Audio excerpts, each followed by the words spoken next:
As you're a child, you know, you want to do a million things. You play ball. So how did you go from ball to saying, hey, I want to act too? Yeah, well, tell us about that. I grew up playing football, and I boxed my whole entire life because, you know, growing up in Massachusetts, that was like a way out for, like, you know, for some kids, you know, black kids. I mean, I did what I had to do to play. Like, my father was really, you know, strict as far as schoolwork and everything, but I wasn't no scholar. Like, you know, I did what I had to do to play, meaning, like, you maintain a C average, you can play football. Like, people cheat for you and stuff? People cheated and, like, you know, you got the girls to do your tests and stuff for you? In college. Right. But in high school, you know, I did my own stuff, you know. Right.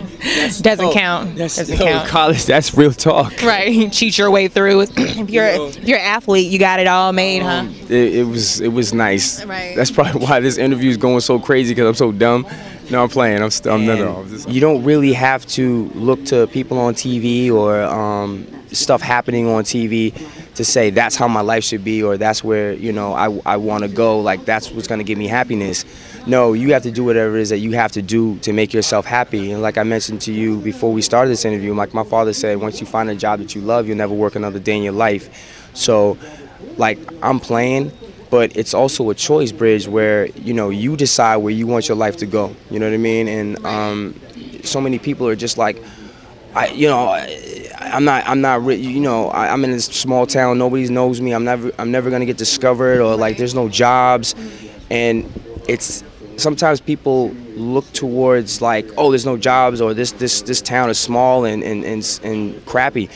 You have to make the choice to get out of that town or to do something so that your life can change. If that means taking on 2 jobs, see, people forget that the journey isn't like, okay, the accomplishment isn't like, oh, I got this job, or I grabbed a lottery ticket, I played the lottery ticket, I made all this money, so now I'm going to become successful. Success is a state of mind.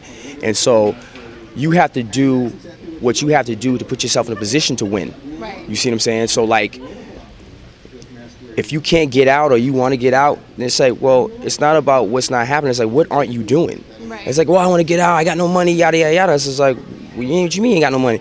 Well, this job don't pay. Well, get another job. You know what I mean? Ask questions. Work real hard in that job to become a person who gets a raise, or a person in a position where you're in charge. Right. You feel me? Get the experience. See, people, they don't put 2 and 2 together, in a sense where it's not gonna be easy at all. Right. And if it was easy, everybody would be doing it. Then it wouldn't be worth shit. But like. Okay, so are you saying that all to say that you didn't just pick up a bag and say, hey, I'm gonna go into acting from playing ball? You actually had to work a couple of jobs before you actually started acting. Like, I mean, how was Pooch's start? Pooch's start started with my parents, man. Like, my father made it a point to let me know every day that I mattered. You know, that's why I love my dad. I love my mom, God rest her soul, man. But my father made it a point. We didn't have much, you know what I mean? We had each other. But my father made it a point to let me know that my father said, boy, you my horse if you never win a race. And he said, you know, whatever you do, you be the best at it. Don't you half-ass shit. I'm sorry to be cursing on your show, but I'm just keeping it real. Concerned because I like to talk about relationships on my show. Okay, you're happily married, and actually your wife is your high school sweetheart. So, or is she? She is. She's not. We gotta make sure we can. Because I read that. Now it could have been wrong. Whoever wrote that, because them blogs be bull-itting. So tell us what really happened. What you mean? And also. Hold on, wait, what you mean? So you know what a guy says, what you mean? That means, like, do we really got to talk about this right now? What? What you mean, what I mean? Okay, so basically, for those that, you know, want to find a really good relationship, what advice would you give to the viewers that are looking for someone that can compliment them, or either to avoid the wrong person? I think I got to take the mic on this one, because people always ask me this in, like, interviews. I'm just going to keep it real with you guys. When you guys decide to have a relationship, okay, make sure that y'all have a relationship where y'all have fun. You guys can work as a team. You first and foremost, y'all have to be friends. When you form a team, it's about winning championship. It's not the individual accolades if you really want to win a championship, in my opinion. I mean, that's a crazy analogy, but I grew up in sports, so that's how I look at it. You see what I'm saying? And if you got game, you'll play, and if you nice, eventually what it's going to do is your niceness will shine and people will recognize that. So let your niceness shine and you guys shine together. You know what I'm saying? It's kind of like you guys, it's not like, you know, I chose you or you chose me. We chose each other. So allow this team to go and win championships. I mean, you may lose some games, but you lose as a team.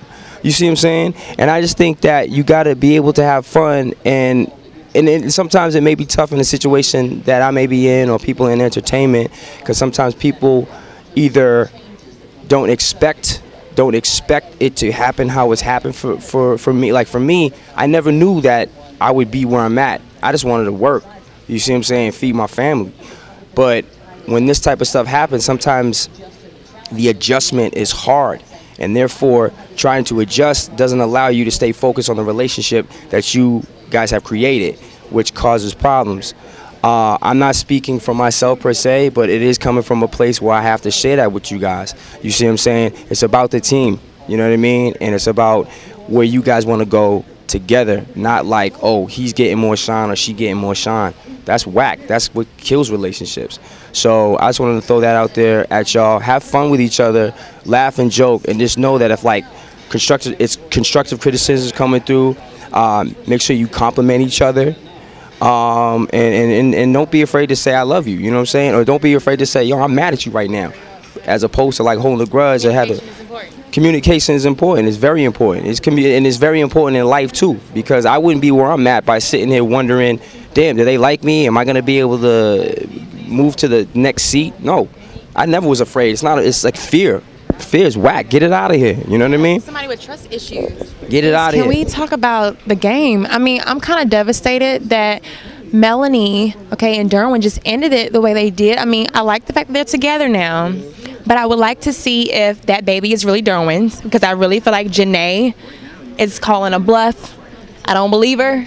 Janae, what's going on? They're really trying to make that happen. Like, the game is not going away. Right. Okay, it's like Jason Voorhees or Freddy Krueger. The game is not dying. Okay, well, They still negotiate. Oh, they need to get that together. Ooh, like, yo, I had 3-4 different BET execs come up to me with like 4 different stories. So if they not talking, they not trying to do. Well, I'm gonna tell y'all out there in Charlotte, North Carolina, in the world, and whoever else sees this on Bridgette's show, like, Pooch Hall does not have time for people to figure it out. I'm trying to chase Will Smith. Because you understand? I really need them to hurry up and start airing some more new shows. Yeah. I know the reruns by heart. I mean, I just need to know. Like, let's rehearse. Let's do one.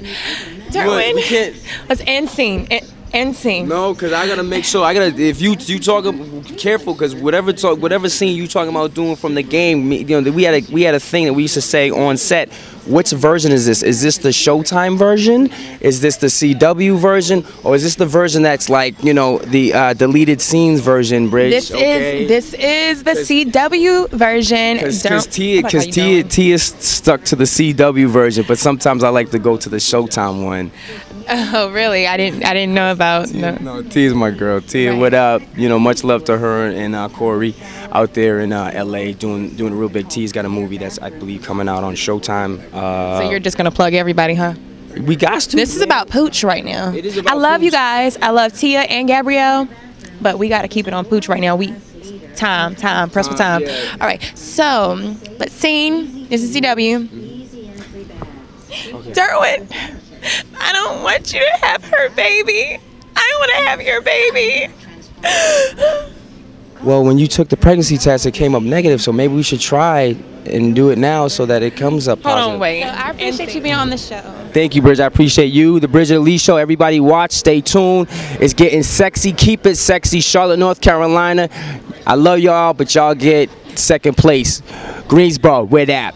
Well, you guys, it's the end of the show. I hope you guys enjoy Pooch on the show. We need to have him on the show more often. Definitely follow him, Pooch Dog, on Twitter, as well as myself, your Southern Diva, Bridgette Alese, on Twitter, Facebook, MySpace. Follow us. All right, until next time, thanks for tuning in to the Bridgette Alese Show.